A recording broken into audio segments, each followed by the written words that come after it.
सरकारी स्कीम के तहत हज करने वालों के लिए खुशखबरी है। फी का 97,000 रुपए मिलेंगे। वजारत मजहबी उमूर का ट्वीट में ऐलान। बयाबिक रुकूम की वापसी पीर से शुरू हो जाएगी। मिना में जगह न मिलने और ट्रेन की सहूलत से मुस्तफीद ना होने वाले हाजियों को 21,000 रुपए फी कस के हिसाब से इजाफी रकम वापस की जाएगी।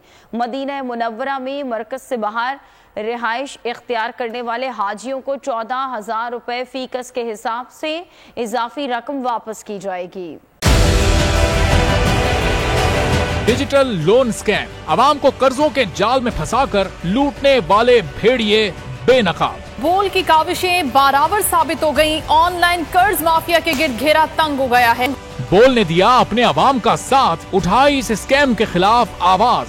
बोल की डिजिटल लोन स्कैम के खिलाफ आगाही मुहिम की सबसे बड़ी ट्रांसमिशन 59% आवाम ने देखी अपनी स्क्रीन पर, क्योंकि बोल है पाकिस्तान का नंबर 1 न्यूज चैनल।